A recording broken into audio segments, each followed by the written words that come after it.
Em todas as áreas, Pai, eu entrego a vida dele em Deus. Creio no Jesus amado, no milagre de Jesus amado. O Senhor vai me fazer para sobre a vida dele. No nome de Jesus, Pai, eu entrego ele em tuas mãos. Em nome de Jesus.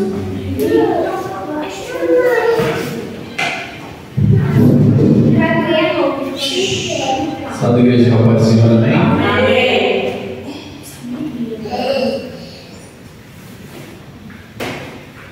Louvado seja o Santo de Israel. Olha a questão das Bíblias no Evangelho de Mateus.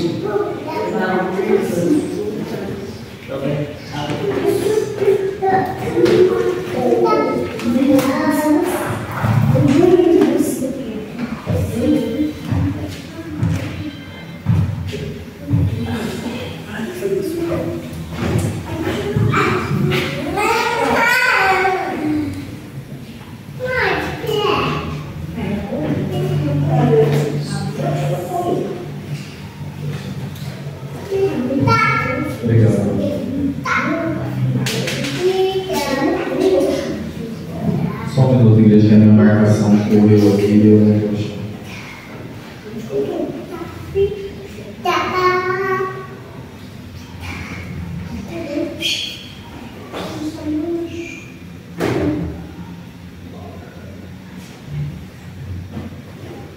Mateus 24, 12.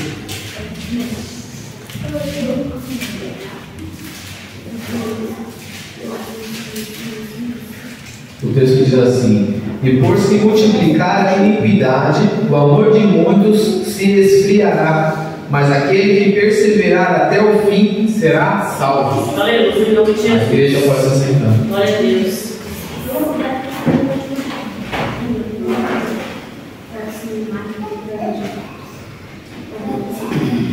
Está ouvindo a oportunidade do nosso irmão Adalberto, vulgo Caramelo, e falou muito comigo que Deus, mais uma vez, através do vaso, confirmou a palavra que eu estava na dúvida. Eu estava pensando aqui, eu falei, acho que eu vou andar mais para o Adalberto. Já está 2-0. E quando o Senhor me deu essa palavra, igreja, eu primeiro precisei entender o que era uma iniquidade. E a iniquidade na Bíblia vai nos dizer que é um pecado. E no Evangelho vai nos dizer que por se multiplicar esse pecado, o amor de muitos se esfriaria. Porém, a iniquidade ela não é um pecado comum. Ela não é um pecado que você olha de longe e você fala, ah, é pecado. A iniquidade é um pecado que a gente enfia no bolso e ninguém vê. A iniquidade é um pecado de bolso. A tradução da palavra vai nos dizer que a iniquidade é tudo aquilo que é iníquo, ou seja, tudo aquilo que a gente sabe que é errado, mas se tornou constante, você se acostumou e não para de praticar. E isso é muito forte, porque o pecado de bolso, o Evangelho vai nos dizer que é um pecado mais perigoso, porque como ninguém vê, você se acostuma e segue praticando. E conforme você segue praticando esse pecado, você vai deixando o amor se esfriar, porque você já não está 100% na presença do Senhor. Você está na presença do Senhor e está no pecado. Está na presença, está no pecado.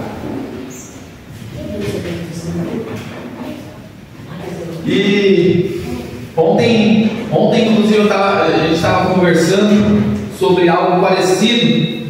E aí eu falei para o Bruno assim, às vezes, quando eu olho o velho homem na água querendo nadar, eu me achei na praia com umas pedras e começo a tacar pedra. Ele não vinha, fora aí, velho homem, senão ele chega na praia nadando. O velho homem, quando a gente batiza, ele tem que correr nas águas, mas o infeliz sabe nadar, então a gente tem que vigiar o tempo inteiro. No Evangelho do mesmo Mateus, capítulo 28, a partir do 16 diz assim: e os 11 discípulos partiram para Galiléia, para o monte que Jesus tinha designado. E quando ouviram, o adoraram, mas alguns duvidaram. E chegando-se Jesus, falou-lhes, dizendo: é-me dado todo o poder no céu e na terra. Portanto, ide e ensinai todas as nações, batizando-as em nome do Pai, do Filho e do Espírito Santo. Em algumas traduções vai estar escrito: ide e fazei discípulos. Aí eu pergunto para a igreja: dá para fazer discípulo praticando a iniquidade? Como é que eu pratico o ide tendo um pecado no bolso? Como é que a gente vem pregar, vem anunciar o Evangelho em pecado? Mas ninguém está vendo. Por esses dias, eu estava conversando com um vaso, muito tempo de Evangelho. E conversa vai, conversa vem. Eu estava dizendo para ele assim: hoje a pregação não é para trazer novas pessoas, é para manter as que estão aqui dentro. Aleluia. Porque por se multiplicar a iniquidade, elas se esvaziam, elas se vão. Isso vale 100% para mim, igreja. E aí ele falou assim: não, mas não é assim. Eu falei: é assim sim. Eu vou te dar o exemplo. Eu assino Netflix. E por que eu mantive a minha assinatura da Netflix mesmo estando sem dinheiro? Vou falar para a igreja o pecado que eu tinha no bolso. Como sempre trabalhei com tecnologia, sou bom no computador, sou razoável, né, digamos assim, sou razoável no computador. Saía um lançamento, o Lucas ia para o computador, baixava lá, Velozes e Furiosos 10, colocava no pendrive. Lançou ontem, hoje eu estava assistindo na televisão. Estava fazendo o quê? Pirateando. Eu estava compartilhando de uma pirataria. E aí aquilo foi incomodando, o Senhor foi apertando. Tá bom, parei. Vou manter a assinatura do Netflix em dia. E agora quando eu quero assistir um filme, eu recorro a Netflix. Mas está sem dinheiro.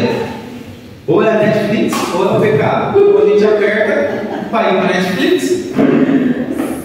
É sério, não, é engraçado, mas é sério. Isso era um pecado que estava no meu bolso. Porque eu amo assistir filme. E eu tenho um problema muito grave com sono, a igreja sabe. Então eu assisto um filme 3, 4 vezes. Toda vez eu descubro uma coisa nova. Então eu amo assistir. E aí eu fui falando para ele. Eu falei: sabe qual o problema hoje da noiva do Cordeiro? É que as pessoas elas estão mais preocupadas em vir perguntar para a gente se isso eu estou pegando, isso eu não estou pegando, do que tentar acessando. Mas aí você está sempre na risca, sempre no limite, sempre na fronteira. E aí o Senhor ele vai dizer assim: eu não te chamei para ser pregador, eu te chamei para viver. O Senhor ele não te chamou para ficar falando que Daniel foi para a cova dos leões. O Senhor ele te chamou para ver Golias sair de moto na tua frente e ainda brigar com você porque você quase atropelou ele. É para viver, é para transparecer, não é para ser historiador e toda hora ficar falando que Moisés abriu o mar vermelho. Não é para ficar contando histórias, para sentar na biblioteca, para falar que tinha água ali e Pedro pôs o pé e andou. É para você ir com o pé e andar também. Aleluia, em nome de Jesus. E aí quando a palavra vai nos dizer que um abismo puxa o outro, ela vai nos mostrar que quando você fica andando sempre no limite, sempre na fronteira, o seu risco de cair é muito maior. Porque você não está preocupado em andar na santidade, você está preocupado em não ir para o inferno. Então você está sempre perguntando: mas se eu fizer isso eu vou estar pecando? Mas se eu fizer isso eu estou certo? Se eu fizer isso eu estou errado? E aí eu falei para ele, você trabalha com obra. Então pense o seguinte: você está fazendo uma terraplanagem e você está andando ali no final onde a terra está firme. Se o pé escorregar, a terra vai fazer o quê? Vai desabar. Se a terra desabar, você vai escorregar e vai cair lá para baixo do barranco. É aí que a palavra vai nos mostrar que um abismo puxa o outro. Aleluia. Depois que você desabar, não tem mais volta. Então a nossa preocupação não é em não ir para o inferno, é em se manter no céu. Porque o Senhor, Ele não te chamou para ficar contando história. O Senhor te chamou para viver. Aleluia, glória a Deus. E os testemunhos são para vivenciar isso e transparecer para a igreja. Por quê? Porque quando você dá testemunho, quando você não está em pecado, quando você não tem uma iniquidade, ou quando você se esvai de uma iniquidade, igual eu fiz, você pode chegar para a pessoa e falar assim: olha, para mim era isso. E aí você deixa que o Espírito Santo faça o trabalho. Aleluia. Eu vou explicar para a igreja o que aconteceu. Nós estávamos no carro voltando de viagem, e aí eu comecei a gente chegou nesse assunto, eu comecei a falar, e aí eu senti um vazio assim, ó, silêncio. E ele é uma pessoa faladora, que fala bastante, cheia de razão. E aí eu senti aquele silêncio, eu falei, algo errado não está certo aí. E aí o Espírito Santo falou para mim: só continua contando e deixa que lá eu trabalho. E aí quando eu cheguei em casa, eu falei para a Bruna, falei: o Senhor me usou para falar. Ela falou: mas como você sabe? Eu falei: porque Ele não abriu a boca para retornar.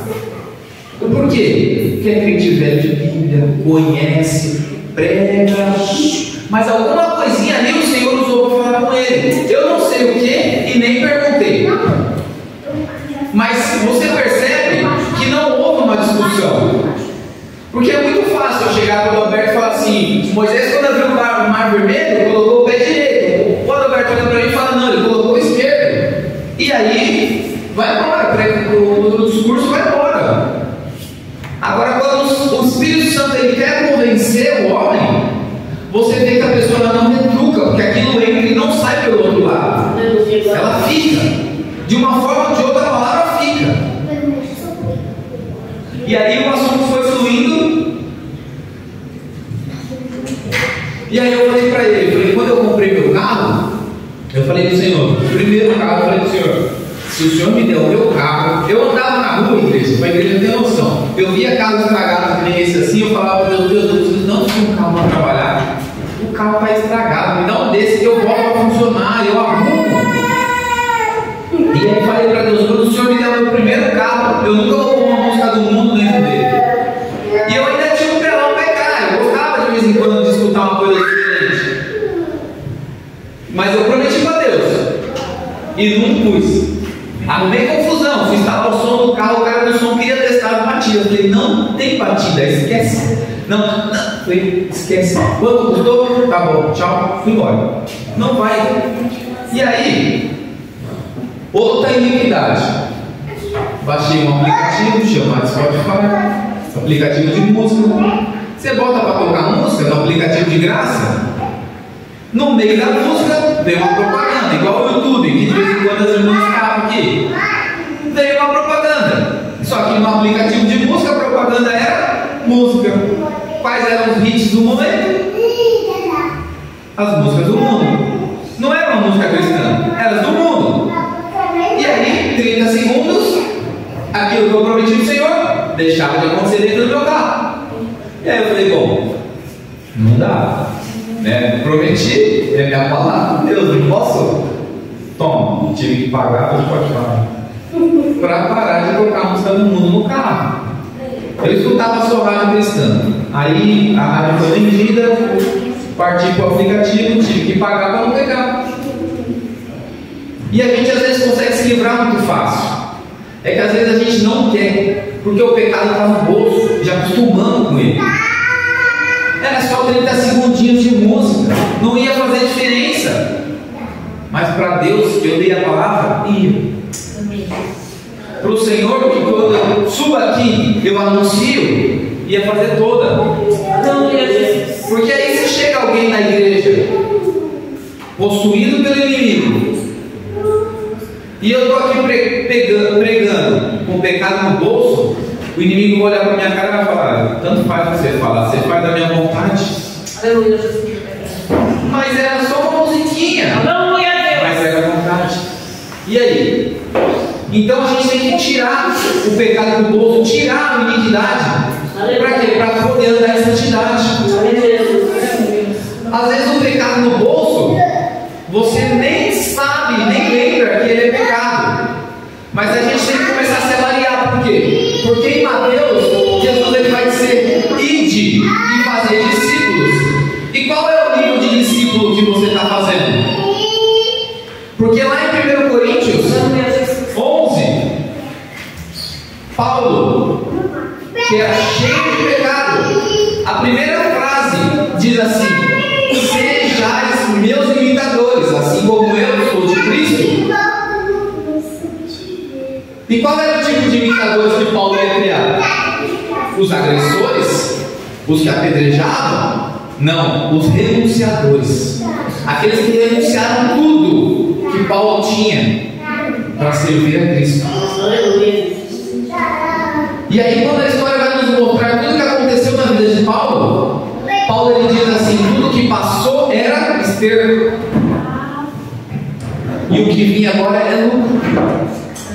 Mas está sofrendo, está deixando de assistir o lançamento,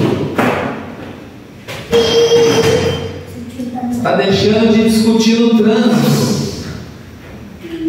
É terrível, o trânsito de São Paulo eu passo todo dia uma fechada diferente, alguém que esqueceu a seta. É uma beleza o trânsito de São Paulo. Mas se a gente não viver, a gente não cumpre o ID, a gente não anuncia o evangelho de verdade. A palavra vai nos dizer que não existe o morno, ou existe o quente, ou existe o frio. O meio termo não serve. E quando você vive no meio termo, a palavra vai nos dizer que se multiplicou a iniquidade, o amor vai acabar. E quando o amor acaba, você já não vem mais na vaca, já não vem mais no sábado, aí daqui a pouco o domingo já não é prioridade. E quando se vê, a intimidade com Deus já não existe. E essa tem que ser a nossa prioridade: andar com intimidade com Deus. Na mesma conversa estávamos falando da oração. Nós estávamos comentando como oravam. E era Senhor, majestoso, glorioso, eu não sei o que. Não adianta fingir o que está aqui dentro. Aleluia, Deus. Eu tenho que falar com Jesus como eu falo com o meu amigo, porque ele é o meu melhor amigo. Aleluia. Só que o seu melhor amigo é aquele que te fala a verdade, independente se você vai ficar triste ou não. E quando o seu melhor amigo ele vai te falar a verdade, ele vai te dizer o quê? Sejais santos como eu sou santo. Aleluia.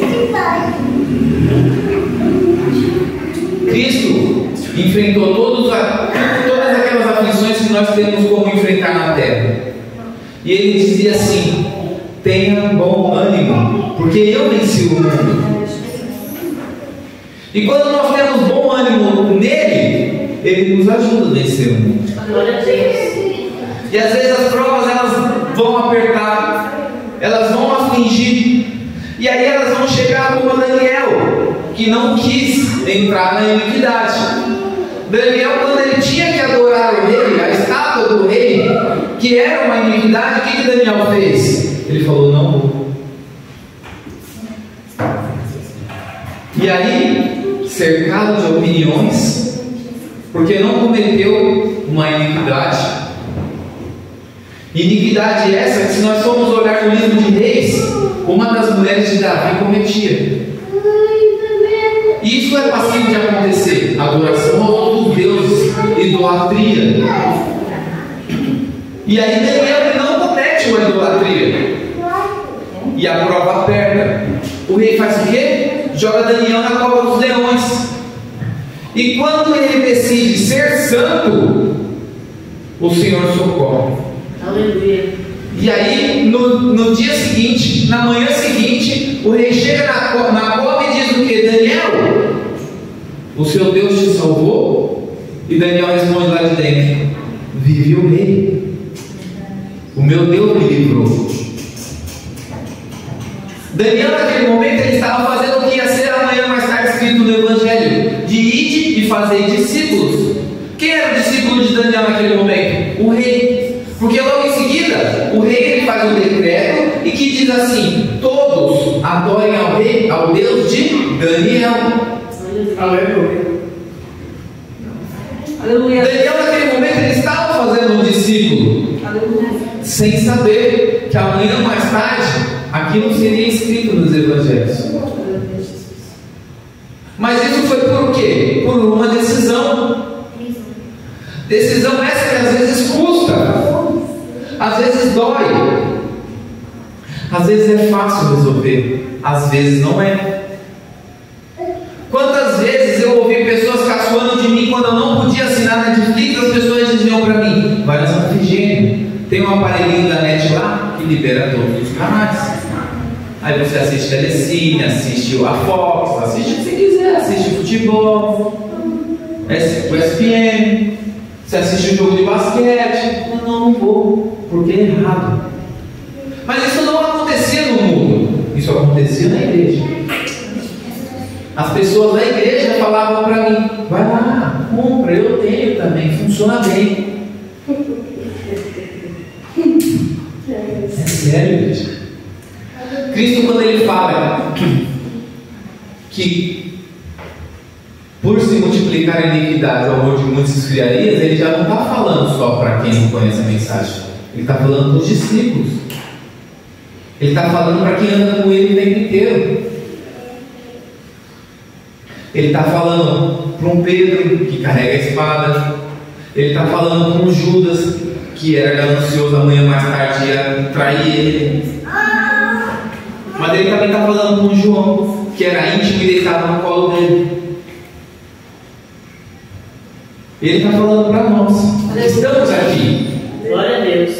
Ele está falando não só para a igreja, ele pode estar falando para alguém na internet. Ele pode estar falando de algo simples. Aleluia. Mas a iniquidade é algo que passa batido. Ela vai passar de uma forma de que parece à toa, não é nada. Nós, uma vez, recebemos um presente em casa que era até gostoso, era de comer. E aí eu falei para a Bruna assim: de onde vem isso? Ah, fulano deu. Ah, fulano deu. E isso não é coisa que normalmente se dá, né? E aonde fulano conseguiu isso? Ah, sobrou lá no emprego do fulano e ele veio e trouxe embora. Sobrou. É, mas o ciclano deixa, mas ninguém pode ver. Mas aí eu falei para ela, mas se o ciclano deixa o fulano levar, mas ninguém pode ver, o Beltrano não vai gostar dessa ideia se ele ficar sabendo. Falei, então não quero mais. Mas é tão gostoso, é da marca que a gente não pode comprar. Aleluia, Jesus. Não vai entrar em casa. E aí ela começou a questionar. Ela começou a falar: não, não quero mais. Mas porque não quero mais. Não quero mais, não vou mais. Aí ficaram o casal maluco, os santarrões. Ouviram isso? Vocês são muito santarrão. Vocês querem ser muito santo. Mas era de fora? Não era, igreja. Não era o vizinho que é dos batuques. Não era o vizinho. Era o conhecedor da palavra. E aí como fica? Como fica o ir de fazer discípulos? E aí como é que você chega para o chefe e fala para o chefe: Deus vai te salvar. Aí o chefe olha para você: mas não me salvar para quê? Para ficar emprestado igual você? Para ser um inútil? Porque eu chego no estoque e você está lá xingando. Meu chefe falava para mim assim: não pode usar o celular. Aí ele virava as costas, eu ia lá no celular. Só que meu chefe ele era perneta. E ele era perneta mesmo, o apelido apelido dele era perneta e tudo, o apelido dele era pirata, inclusive. E aí ele não fazia barulho quando andava, porque ele era perneta, era menos barulho. E aí eu tô lá no celular, computador na minha frente, eu tô no celular, daqui a pouco chega o perneta atrás de mim, sem fazer barulho. Olhei para trás assim, olhei para cima. Sorry, desculpa, não vou mexer mais. Passou meia hora, eu tava mexendo de novo. E aí uma vez eu fui evangelizar o perneta. Falei para ele, pô, o dia que você tiver a oportunidade, vamos na igreja comigo, não sei o que, não sei o que. Aí ele falou para mim, ele falou, se você quiser ser meu amigo, você não me fala de igreja. Eu falei, então tá bom, eu quero ser seu amigo. Porque se eu não puder falar de igreja aqui para você, ou na empresa, ou com meus colegas, eu não quero estar aqui. Só que o perneta ainda assim confiava em mim. Ele ainda gostava de mim. Então ele não relevou aquela iniquidade que eu cometia, descumprindo as regras da empresa dele. Mas, por ser descontente com alguém que já tinha apresentado Cristo para ele, ele já não queria mais ouvir da igreja. Ele já não queria mais ouvir do Evangelho. Ele já não queria conhecer um Cristo que, se fosse da vontade dele, podia fazer a perna dele brotar de novo. Mas a perna podia brotar de novo? Está em Atos dos Apóstolos. Quando Paulo ele prega na igreja de Antioquia, milagres de maravilhas aconteciam. Aleluia, glória a Deus. E os milagres de maravilha são esses tipos de milagre que infelizmente nós não vemos mais hoje. De crescer membro onde não tem membro. A palavra vai nos dizer que Paulo, por não conseguir chegar no fim da igreja de Antioquia, ele se enxuga com lenço, manda o lenço até lá, e quando chega lá as pessoas são curadas no final da igreja. Glória a Deus. Só que isso não acontece mais hoje, por quê? Porque se multiplicou a iniquidade. É um tema tão profundo que, se a gente for para o Velho Testamento, a gente vê diversas vezes. Para, Roberto, para com isso. A gente, diversas vezes no Velho Testamento, vê Deus castigando seu povo por cometer iniquidade. Quando Moisés ele estava no deserto com o povo, dentro do acampamento, ele vai dizer para o povo: o Senhor vai pelejar com a gente, mas não traga os despojos da cidade de Ai. E aí eles vão. Chega lá, 600 mil homens, a cidade de Ai pequenininha, eles perdem a batalha. Por quê? Porque o Senhor não pelejou com eles. Por quê? Porque os despojos que não eram para trazer da cidade pagã, alguns trouxeram, esconderam embaixo do tapete. E aí o Senhor faz o quê? Chama Moisés na tenda do concerto e fala para Moisés: tem pecado no meio do acampamento. Era para quem não conhecia? Era para o povo de Jericó, para Ai ou para o resto dos moabitas? Não era, era para o povo do acampamento. O Senhor ele guarda seu povo, e a palavra ele vai nos mostrar que o Senhor ele repreende quem ele ama. Então fiquem com essa frase na cabeça: o Senhor ele não te chamou para ser pregador, o Senhor te chamou para viver o Evangelho, para vivenciar o Evangelho, para testemunhar o Evangelho. E aí você vai ir e fazer discípulos, porque aonde há uma transformação se vê Cristo. Por quê? Porque teve a transformação. Amém? Amém. Eu agradeço a oportunidade e as palmas da nossa.